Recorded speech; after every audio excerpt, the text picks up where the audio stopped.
Bonjour Maître Schifferling. Bonjour. Alors aujourd'hui on s'intéresse à Internet au travail et plus généralement à la surveillance des salariés en entreprise. Bon, il faut préciser qu'aujourd'hui tous les employés de bureau ont Internet au travail et on a certainement, beaucoup ont l'habitude de surfer sur Internet, mais est-ce que c'est autorisé? Alors en règle générale, l'utilisation d'Internet doit rester professionnelle. Mais on considère que les salariés ont, dans la plupart des cas, droit d'utiliser Internet à titre personnel dans la mesure où ça reste modéré. Et qu'est-ce qu'un usage professionnel? Et puis dans un second temps, comment est-ce que l'employeur contrôle tout ça? Alors un usage professionnel, ça veut dire pour les besoins de sa profession. Une secrétaire, par exemple, peut devoir aller chercher des renseignements sur Internet, sur les pages jaunes. Donc, à partir du moment où ça reste dans le cadre de sa profession, elle peut accéder à Internet. Il faut savoir que l'employeur peut interdire totalement l'accès à Internet, même à titre professionnel, lorsque c'est pour les besoins, lorsque le poste ne le nécessite pas forcément ou lorsque l'atteinte est proportionnée au but recherché. En bref, ça veut dire que si vous travaillez sur une chaîne de montage, par exemple dans une usine, vous n'avez pas forcément besoin d'accéder à Internet. Donc l'employeur peut interdire, même à titre professionnel, aux salariés d'accéder à Internet. Alors les modalités de contrôle, l'employeur peut faire beaucoup de choses. Il peut contrôler les connexions Internet, c'est-à-dire qu'il peut vérifier toutes les connexions qui ont été faites pendant le temps de travail sur l'outil professionnel qui a été mis à disposition par l'employeur au salarié et sur tout ce que le salarié a utilisé pour l'exécution de son contrat de travail. Donc l'employeur peut aller voir, même en l'absence du salarié, sur le poste de travail du salarié, les favoris, les sites qui ont été visités. Historiques alors, oui. Oui, il peut aller voir les historiques. Et pour l'exécution de son contrat, tout est présumé avoir été à titre professionnel. Ça veut dire que tout ce qui n'est pas nommément indiqué comme personnel, l'employeur peut y avoir accès. Il peut même mettre en place un logiciel informatique un genre de mouchard qui vérifie, qui surveille un logiciel de surveillance de là où sur quel site vont les salariés. Mais là, il faut quand même que le salarié soit averti, que les représentants du personnel le soient et qu'il y ait une déclaration qui soit faite à la CNIL, la Commission nationale informatique et liberté, parce qu'on n'a pas le droit de surveiller tout le temps les salariés sur tout ce qu'ils font.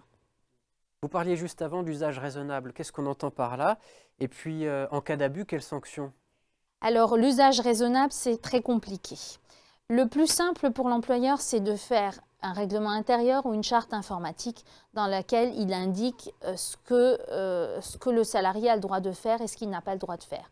Généralement, on dit que le salarié a le droit d'aller sur Internet pendant sa pause, que hors pause, il peut y avoir droit, mais il ne faut pas que ce soit des heures et des heures. Donc, il faut que ce soit mesuré, mais il n'y a pas de détermination de la mesure. Et il n'a pas le droit d'aller sur des sites contraires à l'ordre public ou contraires aux bonnes mœurs. Alors la sanction, c'est une sanction disciplinaire qui peut aller jusqu'au licenciement.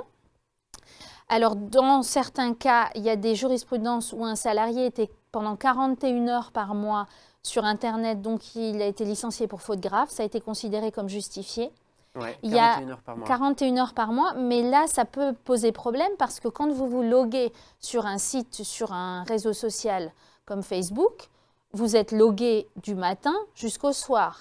Mais sans forcément y être. Sans forcément y être, mais vous avez les notifications qui vous sont envoyées. Donc, l'employeur a pu établir que le salarié était pendant 41 heures sur des sites, alors que si ça se trouve, il n'était pas vraiment pendant 41 heures sur les sites, mais quand on regarde le moment de connexion et le moment de déconnexion, eh bien, il y avait toutes ces heures. Donc là, le licenciement pour faute grave a été justifié. Et il y avait une affaire où une personne était sur 10 000 sites en 13 jours. Alors des sites de voyage, de tourisme, de prêt-à-porter, de sortie, de réseaux sociaux. Donc elle aussi a été licenciée et son licenciement a été considéré comme justifié. D'accord, oui, 10 000, c'est quand même un cas assez fort. C'est quand même, oui. Et donc si vous allez sur des sites de rencontres, des choses comme ça, c'est pas toléré non plus. Et il peut même y avoir un délit pénal d'abus de confiance par rapport à l'employeur parce qu'il vous met un outil à disposition et si vous abusez de sa confiance, il peut porter plainte au pénal en plus de vous sanctionner disciplinairement. On va parler de choses très concrètes, donner des exemples. Est-ce que c'est possible d'utiliser une boîte mail professionnelle pour un usage privé? Et puis dans le même ordre d'idée, si on a du matériel informatique, une clé USB à disposition donc sur son lieu de travail et qu'on l'utilise pour d'autres choses que du travail professionnel, est-ce que c'est possible tout ça? Alors tout ce qui est mis à disposition sur le lieu de travail est présumé être à titre professionnel, c'est-à-dire que l'employeur peut y avoir accès. Ça veut dire qu'il peut voir les sites que vous fréquentez. Ça veut dire qu'il peut voir les fichiers qui sont sur votre poste, à moins que ces fichiers soient nommément indiqués comme étant personnels. Mais là, la Cour de cassation est venue dire qu'il ne suffit pas aux salariés de nommer un site, de nommer un fichier données personnelles pour que personne ne puisse aller regarder dedans. Donc, ça devient compliqué alors. Oui, ça devient compliqué, même si on met que c'est des données personnelles et qu'il s'avère qu'il y a des données professionnelles à l'intérieur, l'employeur peut quand même en prendre connaissance. Ensuite, il y a la messagerie. Alors là, si vous n'avez pas, l'employeur peut interdire d'avoir une adresse personnelle. Et si vous avez une adresse professionnelle et qu'on vous écrit sur cette adresse professionnelle mais qu'il n'y a pas écrit que c'est personnel, là, l'employeur peut y accéder. Sur ce point, la Cour européenne des droits de l'homme a rendu un arrêt le 13 janvier 2016 en indiquant que s'il y a interdiction d'une messagerie personnelle, l'employeur peut tout vérifier et peut sanctionner le salarié. Ensuite, il y a le téléphone, la consultation des SMS, là c'est pareil. Il peut les consulter à moins qu'il y ait écrit personnel en objet. Et pour tout ce qui est document, dossier qui est posé sur le bureau ou clé USB, là c'est pareil, il peut tout contrôler, sauf si c'est nommément indiqué comme étant personnel. Vous parliez d'une décision de la Cour européenne des droits de l'homme, c'est très récent. Mais est-ce que c'est une nouveauté, donc la décision qu'elle a prise de donc donner raison finalement à l'employeur qui a licencié son employé utilisant la messagerie professionnelle à des fins privées? Alors c'est nouveau, je pense, venant de la Cour européenne des droits de l'homme. Parce qu'il faut savoir que pour saisir la Cour européenne des droits de l'homme, il faut d'abord que toutes les juridictions nationales, que toutes les voies de recours soient épuisées. Ça veut dire que cette personne est probablement passée devant un conseil de prud'homme, passée devant une cour d'appel, passée devant la Cour de cassation, qui ont très certainement considéré que s'il y avait interdiction d'une messagerie personnelle, eh bien, cette personne ne pouvait pas l'utiliser et que l'employeur pouvait la vérifier. Et je pense que cette personne a fait valoir des droits garantis par la Convention européenne des droits de l'homme pour se pourvoir devant la Cour. Et donc, je pense que c'est le premier arrêt, effectivement, de la Cour qui confirme les décisions qui étaient rendues par les juridictions nationales et qui disent que dès qu'il y a une interdiction de messagerie personnelle, l'employeur peut tout vérifier. On élargit un peu le débat donc, sur la surveillance. Avec les nouvelles technologies, on sait qu'il serait facile de surveiller, de géolocaliser les employés. Mais est-ce que c'est légal de le faire? Alors, il y a des règles de forme et des règles de fond, parce que l'employeur ne peut pas décider du jour au lendemain de mettre des systèmes de géolocalisation dans tous les véhicules en se disant « maintenant, je vais savoir ce que mes salariés font ». Ouais, ça, c'est pas possible. Non, ça, c'est pas possible. Alors, il faut d'abord qu'il informe les délégués du personnel, il faut qu'il informe le salarié, il faut qu'il informe la CNIL. Ça, c'est une première étape. Ensuite, il faut qu'il justifie du recours.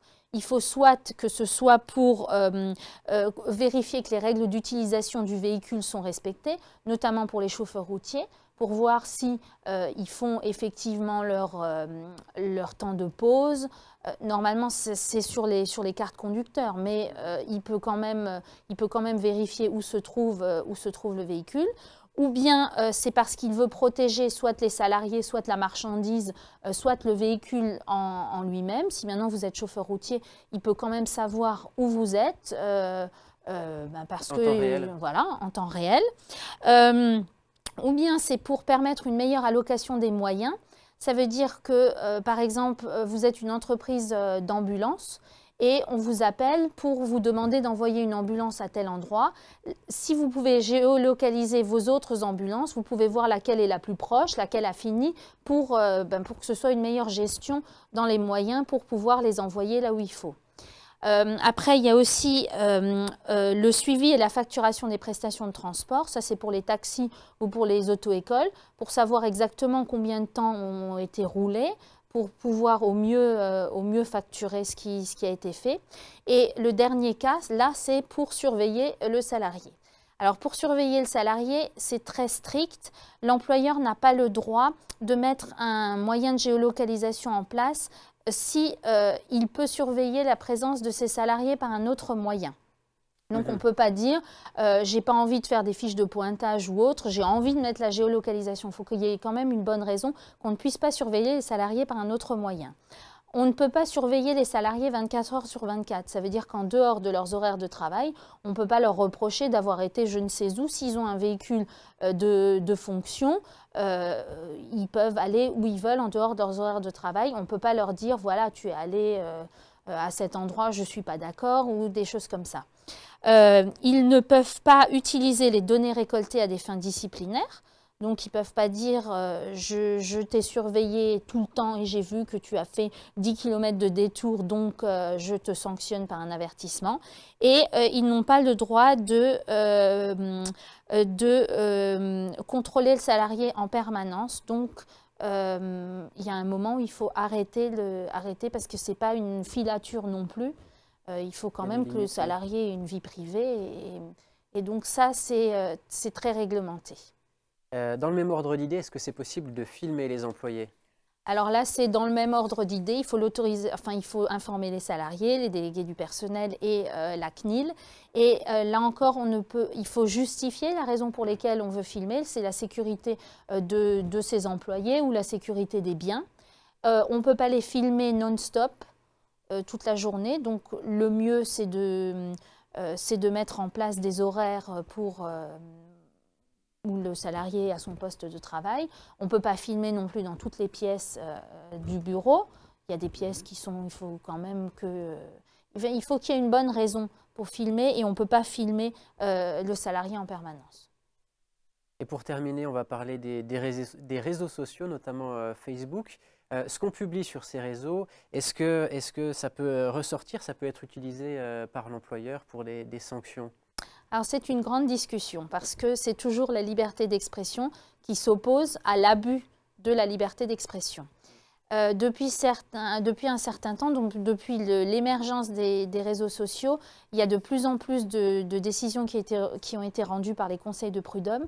Pour l'instant, on considère que seuls les éléments qui sont rendus publics peuvent donner lieu à des sanctions. Mais c'est que quand on porte atteinte à la dignité de son employeur ou à la notoriété de l'entreprise dans laquelle on travaille. Si on dit nommément sur Facebook en public que notre patron, qui est la société Intel, fait n'importe quoi, là, ça peut porter à conséquence. Normalement, il y a une décision qui a été rendue au mois de janvier 2016, donc très récente, par la Cour de cassation qui considère que lorsque on fait des réflexions sur Facebook mais qui sont limitées à son entourage privé, eh bien là, on ne peut pas être sanctionné. Mais après, qu'est-ce qu'on appelle entourage privé? Est-ce que si on a 1000 amis, est-ce que ça reste du privé? Oui, à combien de personnes ça se limite? À combien de personnes ça se limite? Donc, c'est toujours du cas par cas et il faut voir au fur et à mesure devant le conseil de prud'homme les éléments qu'on peut ramener. Voilà, merci beaucoup Sarah Schifferling d'être venue sur notre plateau. Merci.